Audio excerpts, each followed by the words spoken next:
قرآن قرآن قرآن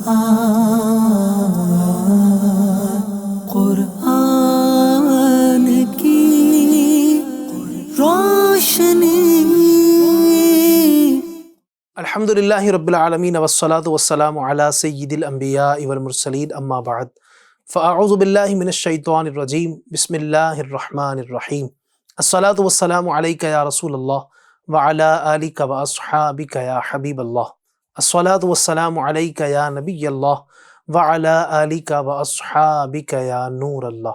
اللہ پاک کے حبیب صلی اللہ علیہ وآلہ وسلم ارشاد فرماتے ہیں، تم جہاں بھی ہو مجھ پر درود پڑھو کہ تمہارا درود مجھ تک پہنچتا ہے۔ صلو علی الحبیب صلی اللہ علی محمد وعلی آلہ وصحبہ وبارک وسلم۔ FGN چینل کے ناظرین، آئیے آج بھی ہم پروگرام میں کچھ آیتیں ان کا ترجمہ اور تفسیر آپ کو سناتے ہیں۔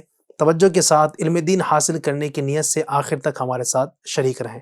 اعوذ باللہ من الشیطان الرجیم، بسم اللہ الرحمن الرحیم۔ اعد اللہ لهم عذابا شدیدا انہم ساء ما كانوا يعملون اتخذوا ایمانہم جنتا فصدوا عن سبیل اللہ فلہم عذاب مہین لن تغنی عنہم اموالہم ولا اولادہم من اللہ شیئا اولئک اصحاب النار ہم فیہا خالدون۔ ترجمہ کنز الایمان۔ اللہ نے ان کے لیے سخت عذاب تیار کر رکھا ہے، بے شک وہ بہت ہی برے کام کرتے ہیں۔ انہوں نے اپنی قسموں کو ڈھال بنا لیا ہے تو اللہ کی راہ سے روکا تو ان کے لیے خواری کا عذاب ہے۔ ان کے مال اور ان کی اولاد اللہ کے سامنے انہیں کچھ کام نہ دیں گے، وہ دوزخی ہیں، انہیں اس میں ہمیشہ رہنا۔ ترجمہ کنز العرفان۔ اللہ نے ان کے لیے سخت عذاب تیار کر رکھا ہے، بے شک وہ بہت ہی برے کام کرتے ہیں۔ انہوں نے اپنی قسموں کو ڈھال بنا لیا ہے تو انہوں نے اللہ کی راہ سے روکا تو ان کے لیے رسوا کر دینے والا عذاب ہے۔ ان کے مال اور ان کی اولاد اللہ کے سامنے انہیں ہرگز کچھ کام نہ دیں گے، وہ دوزخی ہیں، وہ اس میں ہمیشہ رہیں گے۔ تفسیر۔ اعد اللہ لهم عذابا شدیدا، اللہ نے ان کے لیے سخت عذاب تیار کر رکھا ہے۔ اس آیت اور اس کے بعد والی دو آیتوں کا خلاصہ یہ ہے کہ منافقوں کے اس طرز عمل کی وجہ سے اللہ پاک نے ان کے لیے سخت عذاب تیار کر رکھا ہے۔ بے شک وہ لوگ بہت ہی برے کام کرتے ہیں، اور ان کے برے کاموں میں سے ایک یہ ہے کہ انہوں نے اپنی جھوٹی قسموں کو اپنی جان و مال کی حفاظت کے لیے ڈھال بنا لیا ہے، پھر اپنی حیلہ سازی سے دوسروں کو بھی اللہ تعالیٰ کی راہ میں جہاد کرنے اور دین اسلام میں داخل ہونے سے روکتے ہیں۔ تو ان کے انکار اور راہ خدا سے روکنے کی بنا پر ان کے لیے آخرت میں رسوا کر دینے والا عذاب ہے۔ ان کے مال اور ان کی اولاد اللہ کے سامنے انہیں کچھ کام نہ دیں گے، اور قیامت کے دن انہیں عذاب الہی سے بچا نہ سکیں گے، وہ دوزخی ہیں اور اس میں ہمیشہ رہیں گے۔ یوم یبعثہم اللہ جمیعا فیحلفون لہ کما یحلفون لکم ویحسبون انہم علی شیء الا انہم هم الکاذبون۔ ترجمہ کنز الایمان۔ جس دن اللہ ان سب کو اٹھائے گا تو اس کے حضور بھی ایسے ہی قسمیں کھائیں گے جیسی تمہارے سامنے کھا رہے ہیں، اور وہ یہ سمجھتے ہیں کہ انہوں نے کچھ کیا، سنتے ہو بے شک وہی جھوٹے ہیں۔ ترجمہ کنز العرفان۔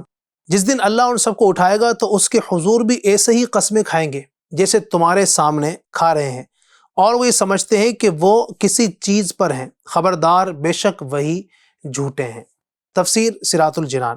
یوم یبعثہم اللہ جمیعا، جس دن اللہ ان سب کو اٹھائے گا، یعنی وہ دن یاد کریں جس دن اللہ تبارک و تعالی ان سب منافقوں کو اٹھائے گا تو اس کی بارگاہ میں بھی قسمیں کھائیں گے کہ دنیا میں ہم مخلص مومن تھے، منافق نہ تھے، جیسے آج تمہارے سامنے دنیا میں کھا رہے ہیں، اور وہ اپنی جھوٹی قسموں کو کار آمد سمجھتے ہیں کہ ان کی بدولت بچ جائیں گے۔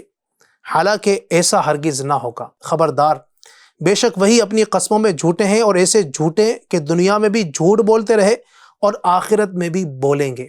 رسول اکرم صلی اللہ علیہ وآلہ وسلم کے سامنے بھی جھوٹ بولا، اور قیامت کے دن خدا کے سامنے بھی جھوٹ بولیں گے۔ استحوذ علیہم الشیطان فانساہم ذکر اللہ اولئک حزب الشیطان الا ان حزب الشیطان هم الخاسرون۔ ترجمہ کنز الایمان۔ ان پر شیطان غالب آ گیا تو انہیں اللہ کی یاد بلا دی، وہ شیطان کے گروہ ہیں، سنتا ہے بے شک شیطان ہی کا گروہ ہار میں ہے۔ ترجمہ کنز العرفان۔ ان پر شیطان غالب آ گیا تو اس نے انہیں اللہ کی یاد بلا دی، وہ شیطان کا گروہ ہیں، سن لو بے شک شیطان کا گروہ ہی خسارہ پانے والا ہے۔ تفسیر۔ استحوذ علیہم الشیطان، ان پر شیطان غالب آ گیا، یعنی منافقوں کا حال یہ ہوا کہ شیطان ان پر غالب آ گیا۔ ان کا جو یہ حال ہوا ہے اس کی وجہ یہ تھی کہ شیطان ان پر غالب آ گیا، جس کی وجہ سے ان کی اپنی سوچ ختم ہو چکی ہے۔ شیطان انہیں جس کاموں میں چاہتا ہے لگا دیتا ہے، اور جب ان کی یہ حالت ہوگی تو پھر انہیں اللہ تعالیٰ کے ذکر کی کب پرواہ ہوگی، اور یہ کب اپنے رب تبارک و تعالیٰ کو یاد کریں گے۔ وہ منافق شیطان کے گروہ ہیں، اور سن لو بے شک شیطان کا گروہ ہی خسارہ پانے والا ہے کہ جنت کی دائمی نعمتوں سے محروم اور جہنم کے ابدی عذاب میں گرفتار ہوگا۔ تفسیر مدارک میں ہے، شاہ کرمانی رحمۃ اللہ تعالی علیہ ارشاد فرماتے ہیں، بندے پر شیطان کے غالب آنے کی علامت یہ ہے کہ شیطان اسے کھانے، پینے اور پہننے میں مشغول کر دیتا ہے۔ بندے کے دل کو اللہ تعالیٰ کی نعمتوں اور اس کے انعامات میں غور و فکر کرنے اور ان نعمتوں کا شکر ادا کرنے سے غافل کر دیتا ہے۔ بندے کو اس کے رب تبارک و تعالیٰ کا ذکر کرنے سے غافل کر کے جھوٹ، غیبت اور بہتان تراشی میں مصروف کر دیتا ہے، اور بندے کے دل میں دنیا کا مال جمع کرنے اور دنیا سنوارنے کی لگن ڈال کر اسے غور و فکر کرنے اور اپنے انجام کے بارے میں سوچنے سے غافل کر دیتا ہے۔ ان علامات کو سامنے رکھتے ہوئے ہر مسلمان کو چاہیے کہ وہ اپنے حال اور اپنے اعمال پر غور کرے۔ اگر اس میں مذکورہ بالا علامات نہیں پائی جاتی تو اللہ پاک کا شکر ادا کرے اور اس سے مزید توفیق اور استقامت حاصل ہونے کی دعا کرتا رہے، اور اگر اس میں یہ علامات پائی جاتی ہیں اسے چاہیے کہ فوراً ہوشیار ہو جائے اور اپنے اوپر سے شیطان کا غلبہ دور کرنے کی کوششوں میں مصروف ہو جائے، تاکہ قیامت کے دن شیطان کے گروہ میں شامل ہونے اور ان جیسے برے انجام سے بچ سکے۔ اللہ تعالی ہمارے حال پر رحم فرمائے اور ہمیں شیطان پر غلبہ نصیب فرمائے۔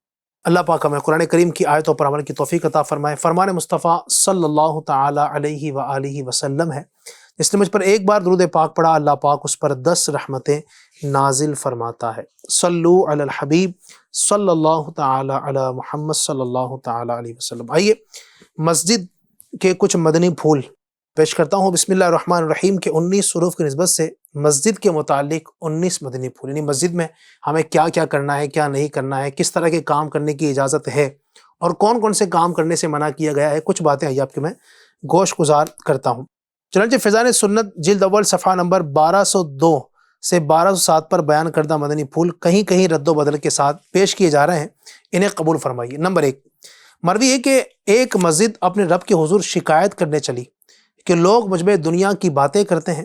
ملائکہ اسے آتے ہوئے ملے اور بولے، ہم ان مسجد میں دنیا کی باتیں کرنے والوں کے ہلاک کرنے کے لیے بھیجے گئے ہیں۔ اللہ اکبر۔ 2، روایت کیا گیا ہے کہ جو لوگ غیبت کرتے ہیں اور جو لوگ مسجد میں دنیا کی باتیں کرتے ہیں ان کے منہ سے گندی بدبو نکلتی ہے، جس سے فرشتے اللہ کے حضور ان کی شکایت کرتے ہیں۔ سبحان اللہ۔ جب مباح و جائز بات بلا ضرورت شرعیہ کرنے کو مسجد میں بیٹھنے پر یہ آفتیں ہیں تو مسجد میں حرام اور ناجائز کام کرنے کا کیا حال ہوگا۔ 3، درزی کو اجازت نہیں کہ مسجد میں بیٹھ کر کپڑے سیے، ہاں اگر بچوں کو روکنے اور مسجد کی حفاظت کے لیے بیٹھا تو حرج نہیں۔ اسی طرح کاتب کو مسجد میں اجرت پر کتابت کرنے کی اجازت نہیں، یعنی مسجد میں اجرت پر وہ لکھنے کی اجازت نہیں ہے۔ 4، مسجد کے اندر کسی قسم کا کوڑا ہرگز نہ پھینکے۔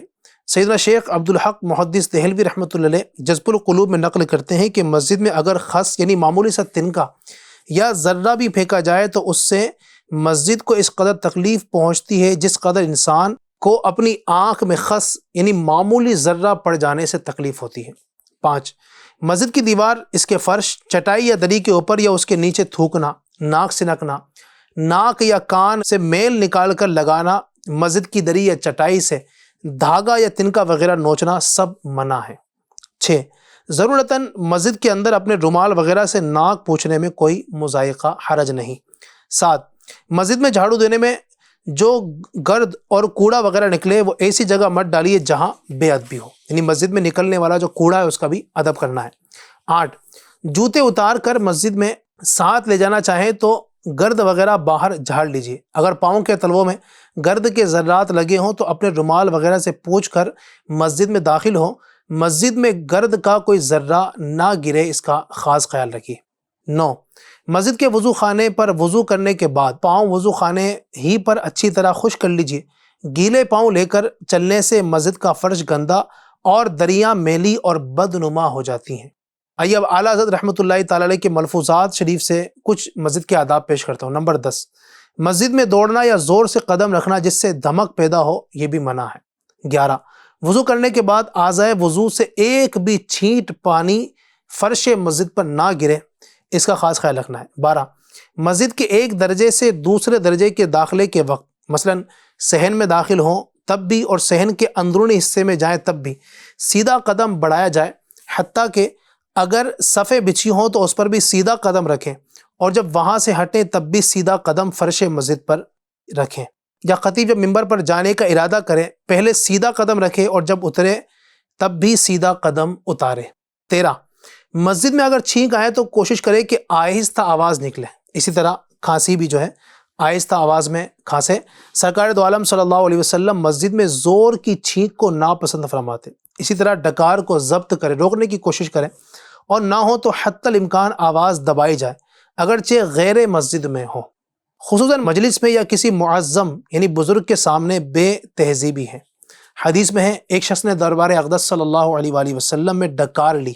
آپ صلی اللہ علیہ وسلم نے ارشاد فرمایا، ہم سے اپنی ڈکار دور رکھ کہ دنیا میں جو زیادہ مدت تک پیٹ بھرتے ہیں وہ قیامت کے دن زیادہ مدت تک بھوکے رہیں گے۔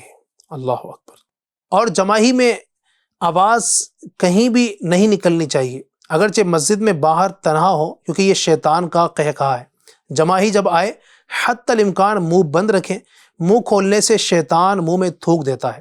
اگر یوں نہ رکے تو اوپر کے دانتوں سے نیچے کا ہونٹ دبا لے، اور اس طرح بھی نہ رکے تو حتی الامکان منہ کم کھولیں اور الٹا ہاتھ الٹی طرف سے منہ پر رکھ لیں، جو کہ جماعی شیطان کی طرف سے ہے اور انبیاء کرام علیہم السلام اس سے محفوظ ہیں۔ لہذا جماعی آئے تو یہ تصور کریں کہ انبیاء کرام کو جماعی نہیں آتی، انشاءاللہ اس تصور سے بھی جماعی فوراً رک جائے گی۔ 14، تمسخر یعنی مسخرہ پن وغیرہ ویسے ہی ممنوع ہے اور مسجد میں سخت ناجائز ہیں۔ 15، مسجد میں ہنسنا منع ہے کہ قبر میں تاریکی یعنی اندھیرا لاتا ہے، موقع کے لحاظ سے تبسم یعنی مسکرانے میں حرج نہیں۔ 16، مسجد کے فرش پر کوئی چیز پھینکی نہ جائے بلکہ آہستہ سے رکھ دی جائے۔ 17، مسجد میں حدث یعنی ریح خارج کرنا منع ہے، ضرورت ہو تو جو اعتکاف میں نہیں ہے وہ باہر چلے جائیں۔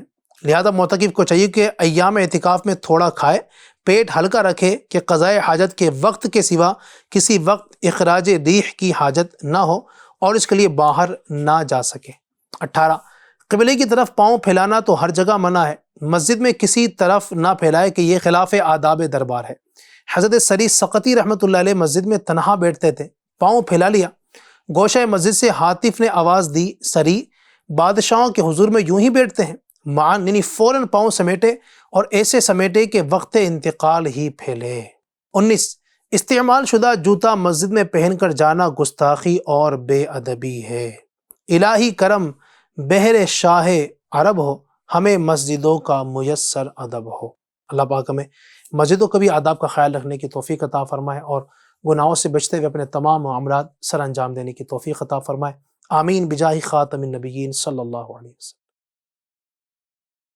یا الہی رحم فرما مصطفیٰ کے واسطے، یا رسول اللہ کرم کیجے خدا کے واسطے، مشکلیں حل کر شہ مشکل کشا کے واسطے، کربلائے رد شہید کربلا کے واسطے، سید سجاد کے صدقے میں ساجد رکھ مجھے، علم حق دے باقر علم خدا کے واسطے، صدق صادق کا تصدق صادق الاسلام کر، بے غضب راضی ہو کاظم اور رضا کے واسطے، مہر معروف و سری معروف دے بے خود سری، جند حق میں گن جنید باصفا کے واسطے،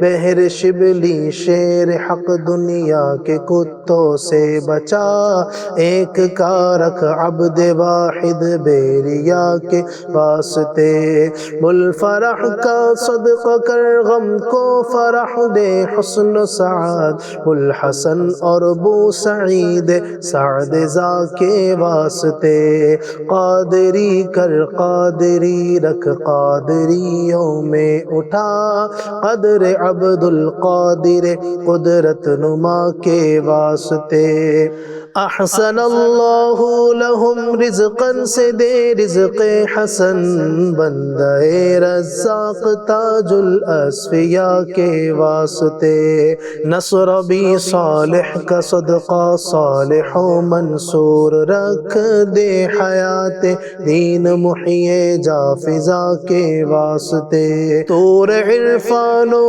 علو و حمد و حسنہ و بہا دے، علی موسیٰ حسن احمد بہا کے واسطے، بہر ابراہیم مجھ پر نار غم گلزار کر، بیک دے داتا بھکاری بادشاہ کے واسطے، خانہ دل کو ضیا دے روح ایمان کو جمال، شاہ ضیا مولا جمال الاولیاء کے واسطے، دے محمد کے لیے روزے کا رحمت کے لیے، خان فضل اللہ سے حصہ گدا کے واسطے، دین و دنیا کے مجھے برکات دے، برکات سے عشق حق دے، عشق عشق انتماء کے واسطے، حب اہل بیت دے آل محمد کے لیے،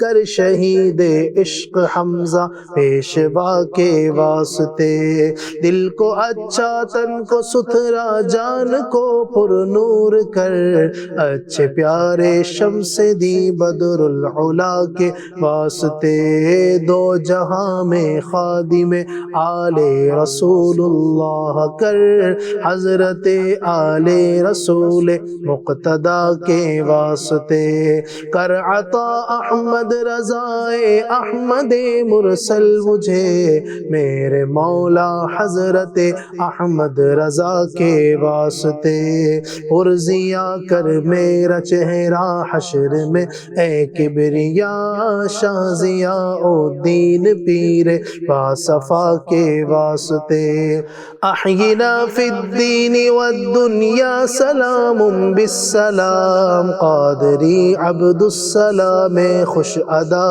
کے واسطے، عشق احمد میں عطا کر چشم تر سوزے جگر، یا خدا الیاس کو احمد رضا کے واسطے، صدقہ ان اعیا کا دے چھے عین عز علم و عمل، عفو عرفا عافیت اس بے نوا کے واسطے۔ یا اللہ پاک ان مشایخ کرام کی برکت سے ہم سب کا سینہ مدینہ بنا، ہمارے تمام صغیرہ کبیرہ گناہوں کو معاف فرما، آمین بجاہ النبی الامین صلی اللہ تعالی علیہ وسلم برحمتک یا ارحم الراحمین۔